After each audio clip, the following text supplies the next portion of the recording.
Surakarta bagian dari Jawa Tengah. dan Jawa Tengah ini memiliki posisi strategis terkait dengan segala dinamika dan potensinya, maka kami lebih rasional apabila Mas Gibran ini kita usulkan untuk menjadi kepala daerah di wilayah Jawa Tengah.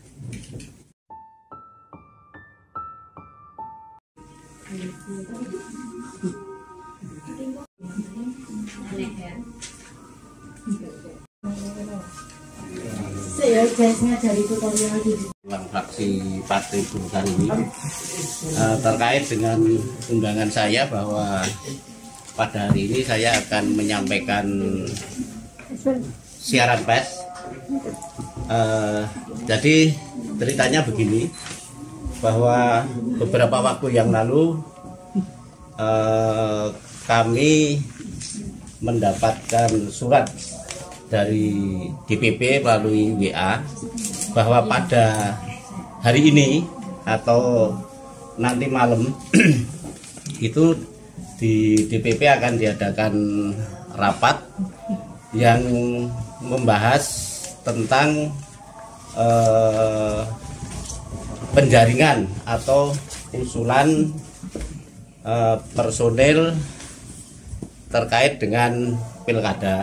Itu yang pertama. Yang kedua adalah usulan fungsionaris calon legislatif. Surat pemberitahuan itu di atas nama yang mengirimkan adalah Bapak Doli Kurnia Tanjung, DPP Partai Golkar, disampaikan kepada Korwil Pemenangan Pemilu di masing-masing wilayah. Dari Korwil kemudian di breakdown ke DPD Partai sampai pada DPD Partai Golkar Kota Surakarta. DPD Partai Kota Surakarta menindaklanjuti persoalan tersebut. Kemudian pada tanggal 26 Oktober 2002 pada hari Rabu menyelenggarakan rapat pengurus harian terbatas. Untuk yang terkait dengan fungsionaris atau calon legislatif untuk DPD Partai Golkar Surakarta sudah lengkap 200%. Kemudian yang terkait dengan pilkada, waktu itu dimunculkan untuk yang Surakarta itu muncul nama Aris Munandar dan Sekar putranya Pak Akbar Tanjung. Kemudian untuk yang kepala daerah provinsi, yaitu Gubernur Jawa Tengah untuk pilkada tahun 2024, untuk intern partai personel yang diusulkan adalah Bapak Insinyur Panggah Susanto MM, Ketua DPD Partai Golkar Jawa Tengah. Kemudian yang eksternal, dari eksternal partai muncul nama Mas Gibran Rakabuming Raka yang saat ini sebagai Wali Kota Surakarta. Nah, terkait dengan press release saya pada siang hari ini, saya selaku Ketua Harian DPD Partai Golkar Kota Surakarta menitik beratkan pada kenapa aspirasi kami mengusulkan Mas Gibran Rakabuming Raka menjadi kandidat atau calon gubernur Provinsi Jawa Tengah pada pilkada tahun 2024 nanti. Ada beberapa pertimbangan. Nah, sebelum masuk ke situ, karena nanti malam jam 18.30 itu ada rapat di DPP yang agendanya adalah finalisasi terkait dengan agenda-agenda itu, baik yang kaitannya pileg maupun pilkada. Maka saat ini saya harus konferensi pers ini dengan harapan akses informasi ini di samping segera sampai ke DPD provinsi juga segera sampai ke DPP, karena saya agak menyaksikan DPD 2 Surakarta apakah sudah sampai atau belum. Jadi maka saya menyampaikan hasil di sini adalah dalam rangka untuk percepatan informasi, karena kita akan bersama teman-teman menggunakan jalur ini agar informasi politik ini segera sampai pada beliau-beliau yang punya kompeten kan itu. Nah, kembali ke kenapa Mas Gibran Raka Buming Raka kita usulkan untuk menjadi kandidat atau calon gubernur Provinsi Jawa Tengah untuk Pilkada tahun 2024. Yang pertama adalah bahwa Mas Gibran ini ternyata memiliki kemampuan yang luar biasa, yang tadinya sebagian orang barangkali karena beliau masih sangat muda mampu untuk memimpin Kota Solo sebagai wali kota Surakarta. Ternyata di dalam pengamatan kami selaku kader Golkar, beliau punya kemampuan yang luar biasa untuk mengemban amanah sebagai wali kota Surakarta. Artinya apa? Artinya secara personal potensi dan kemampuan ini akan menjadi semakin bermanfaat untuk kepentingan rakyat, bangsa dan negara, khususnya rakyat Jawa Tengah, apabila beliau ini kita proyeksikan menjadi calon kepala daerah atau gubernur Provinsi Jawa Tengah di 2024. Yang pertama. Kemudian yang kedua, dalam kurun waktu yang separuh jalan ini beliau sudah mampu menunjukkan prestasi-prestasi di dalam mengemban amanahnya sebagai wali kota Surakarta. Antara lain adalah ketika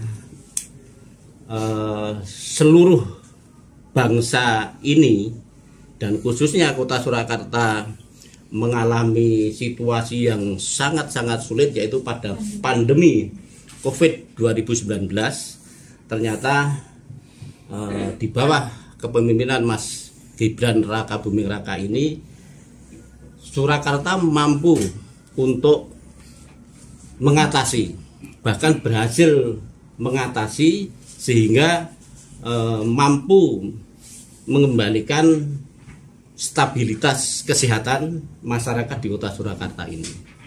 Bukan hanya stabilitas kesehatan, tetapi juga stabilitas ekonomi.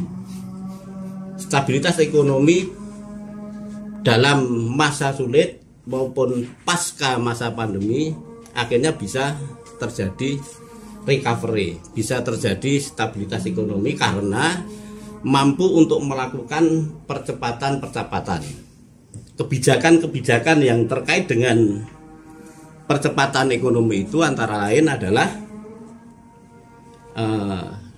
dilakukannya pendampingan kurang lebih 6.500 UMKM, kemudian menyelenggarakan event-event yang bersifat lokal, regional, nasional, bahkan internasional.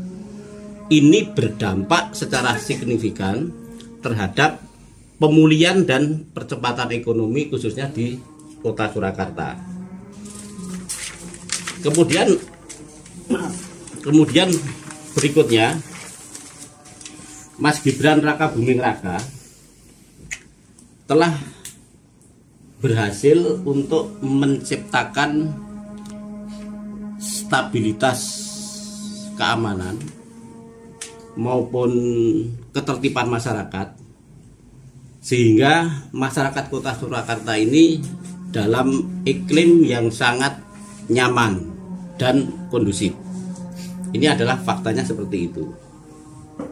Kemudian di bidang kebudayaan pun juga cukup berhasil dalam melakukan pengembangan kebudayaan di kota Surakarta. satu hal lagi yang ini adalah sedang dan akan berproses, yaitu Mas Gibran saat ini meletakkan fondasi yang kuat untuk kemajuan Kota Surakarta di masa depan dengan adanya 10 sektor pembangunan yang sedang dan akan berjalan di Kota Solo, antara lain pembangunan Masjid Raya Syekh Syed Solo, kemudian pembangunan Islamic Center, pembangunan elevated rail Simpang 7 Joglo, revitalisasi Teknopark, pembangunan shelter Manahan, revitalisasi Lokananta, revitalisasi Taman Balai Kambang Solo, dan revitalisasi sentra IKA Mebel Gilingan Surakarta.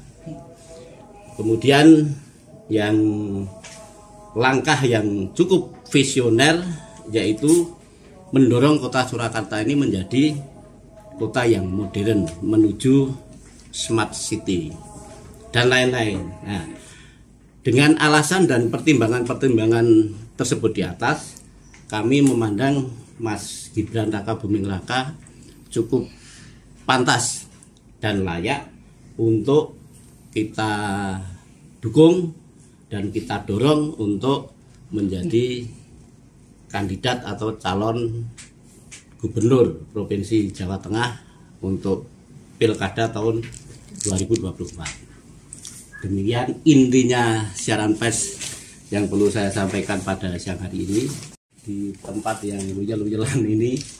Wartawan sekalian, Assalamualaikum warahmatullahi wabarakatuh. Ada, dan itu menjadi wilayahnya elit politik, karena untuk tingkat kami yang berada di Surakarta ini kan menyampaikan aspirasi yang mudah-mudahan dibantu teman-teman ini, aspirasi itu bisa ditangkap dengan baik oleh elit politik Partai Golkar, baik di provinsi maupun di DPP, termasuk seluruh masyarakat Kota Jawa Tengah. Nanti yang akan dimajukan sebagai calon di Golkar sendiri seperti apa juga, apakah juga itu menjadi kewenangan DPP Partai Golkar. Jadi aspirasi dari sini DPP ini kemudian nanti langkahnya selanjutnya apa?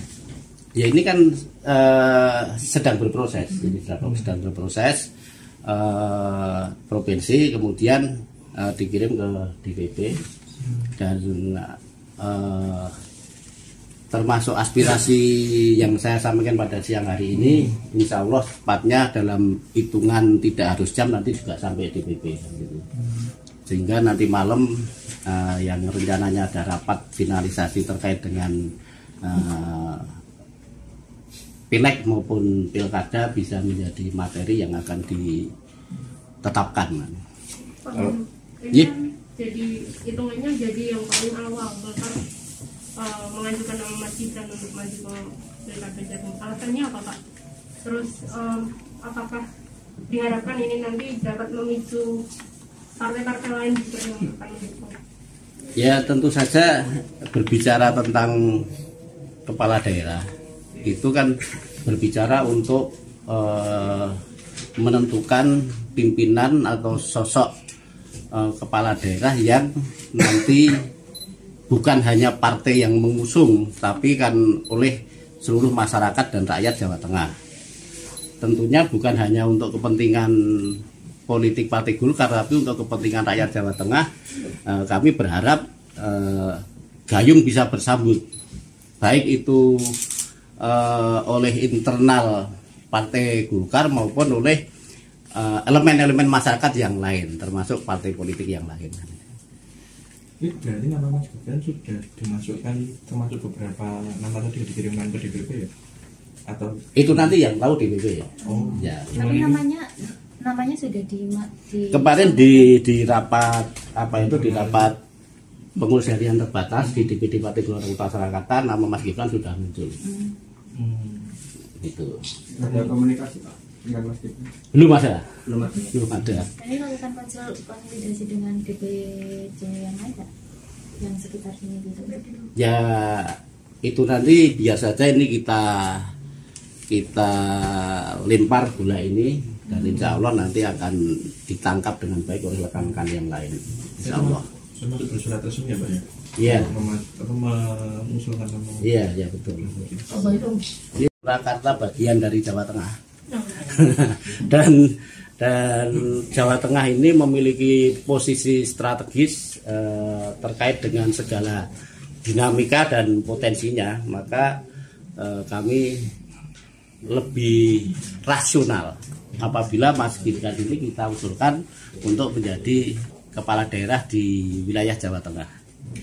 Kalau di JKI belum cukup matang. Ya kalau di kita ini kan kita ini kan aktor-aktor politik dan yang berada di wilayah Jawa Tengah. Kalau di DKI lah kita harus seperti apa untuk mengkondisikan di sana. Kalau di sini kan lebih mudah. Jadi ada gejolak Pak kan tadi disebut dari DPD Jateng juga ada yang akan mengajukan bentuk senior ya. Itu kan kita termasuk, jadi yang kita ajukan yang internal partai itu ketua DPD Provinsi Pak Pangga, yang internal partai kita mengajukan Mas Gibran. Pak Bandung, Yes. ada Untuk eksternal partai kami mengusulkan Mas Gibran. Murni aspirasi dari Golkar Solo atau mungkin titipan dari DPP Pak? Tidak ada titipan. Jadi kronologinya begini, biar penjaringan yakin bahwa itu murni. Karena ada agenda rapat terbatas pengurus harian di DPD Golkar yang akan membahas kaitannya dengan pilkada. Saya selaku ketua harian rasan-rasan dengan Pak Taufik, sekretaris DPD Partai Golkar. Mas, gimana kalau kita mengusulkan Mas Gibran? Itu saya sampaikan Pak Taufik. Atau akhirnya rapat di pengurus harian. Pak Taufik karena sudah saya berikan Mas itu memunculkan di rapat itu, memunculkan nama Mas Gibran. Jadi tidak ada titipan, bahkan Mas Gibran pun ya tahunya setelah nanti ada berita. Berarti inisiatornya Pak Taufik ini Pak? Yang mengusulkan di rapat? Yang di rapat Pak Taufik, tapi yang ide mengusulkan ketua harian. Nanti titipan anaknya berarti Pak Taufik.